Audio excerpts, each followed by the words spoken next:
नमस्कार दोस्तों, स्वागत है आपका अपने YouTube channel maker of modern teacher पर। तो कैसे हैं आप सब?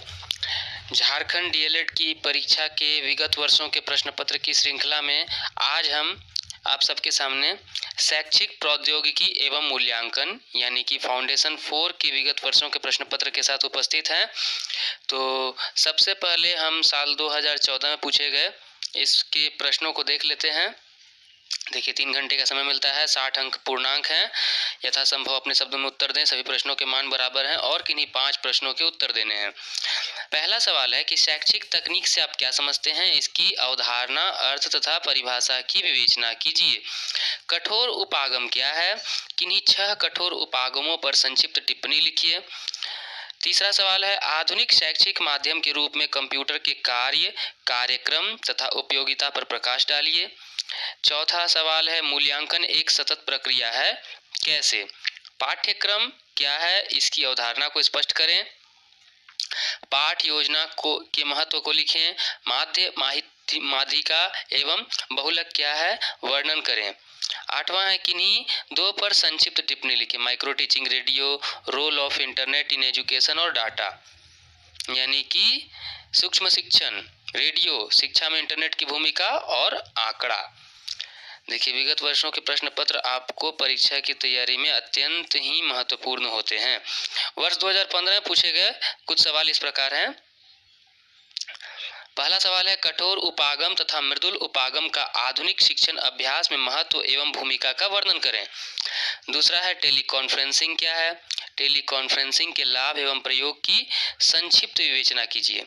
तीसरा है मूल्यांकन की आवश्यकता एवं महत्व पर संक्षिप्त प्रकाश डालिए।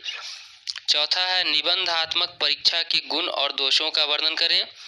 पांचवा है पाठ्यक्रम से आप क्या समझते हैं? पाठ्यक्रम निर्माण में किन्हीं 2 पर संक्षिप्त टिप्पणी लिखें। पाठ्यक्रम निर्माण के मुख्य अवयव 6 और 7 लगता है।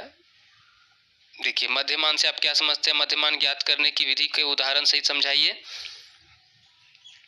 और किन्हीं 2 पर संक्षिप्त टिप्पणी लिखें। भारत के संचार संपर्क तकनीक, जादुई ललटेन, रेडियो और फैक्स।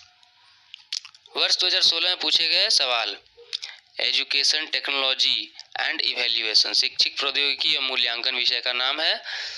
देखिए पहला सवाल है शैक्षिक प्रौद्योगिकी क्या है?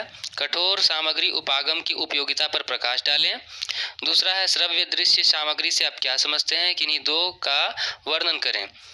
तीसरा है पाठ्यक्रम के अर्थ को स्पष्ट कीजिए। पाठ्यक्रम के विभिन्न प्रकारों का वर्णन कीजिए। चौथा है पाठ योजना का एक प्रारूप तैयार करें। पांचवा है वस्तुनिष्ठ परीक्षा के उद्देश्यों का वर्णन करें। छठा है मध्यांक से आप क्या समझते हैं? मध्यांक ज्ञात करने की विधि को उदाहरण सहित समझाएं। सातवां है शिक्षा के क्षेत्र में सांख्यिकी के कार्यों का वर्णन करें।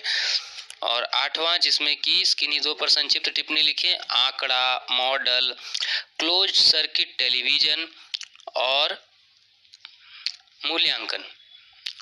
अगला है वर्ष 2017 में पूछे गए महत्वपूर्ण प्रश्न। तो वर्ष 2017 का पहला सवाल है शैक्षिक तकनीकी के महत्व एवं उपयोगिता पर प्रकाश डालें।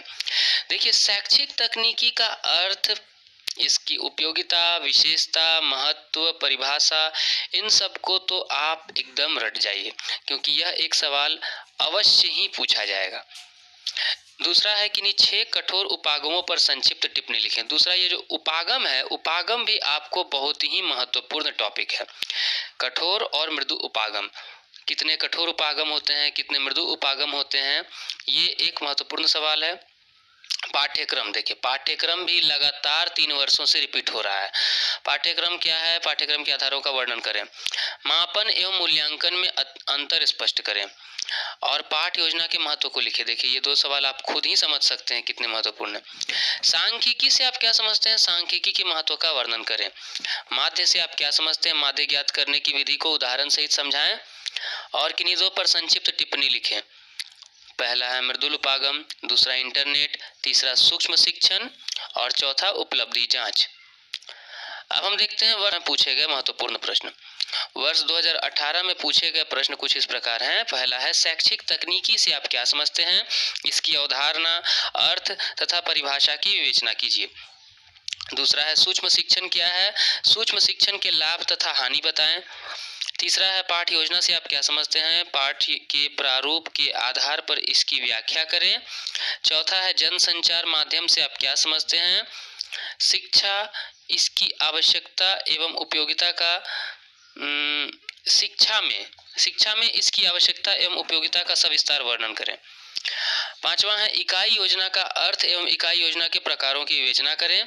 छठा है मूल्यांकन से आप क्या समझते हैं, परिभाषा सहित लिखें। सातवां है शैक्षिक तकनीकी में कंप्यूटर की उपयोगिता पर प्रकाश डालें। आठवां है हार्डवेयर और सॉफ्टवेयर में क्या अंतर है।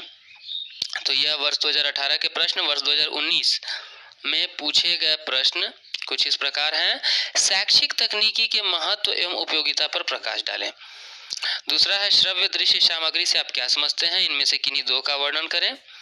तीसरा है पाठ्यक्रम क्या है, पाठ्यक्रम निर्माण के सिद्धांतों का वर्णन करें।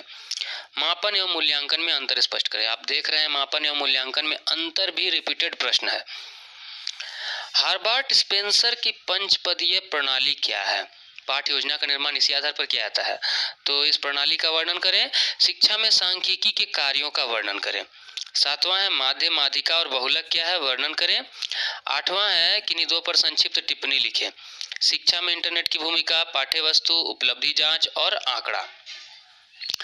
अब वर्ष 2020 जो कि लास्ट परीक्षा हुई थी डीएलएड की, इसके पूछे गए प्रश्न कुछ इस प्रकार हैं। पहला है शैक्षिक तकनीकी का अर्थ स्पष्ट करते हुए इसकी उपयोगिता को लिखें।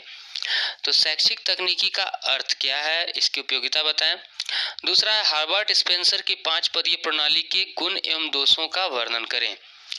तीसरा है मापन की विभिन्न विधियों को बताते हुए सोदाहरण व्याख्या करें। चौथा है परीक्षा के कितने प्रकार हैं, सोदाहरण व्याख्या करें। पांचवा है शिक्षण तकनीकी में कंप्यूटर की उपयोगिता पर प्रकाश डालें।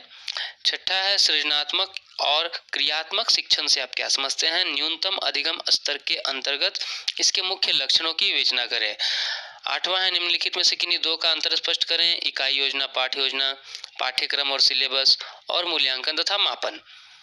और आठवां है निम्नलिखित आवृत्ति वितरण का बहुलक ज्ञात करें। देखिए यह एक गणित का प्रश्न है जो केंद्रीय प्रवृत्ति के माप के आधार पर अंतिम जो पाठ होता है सांख्यिकी उससे लिया गया है।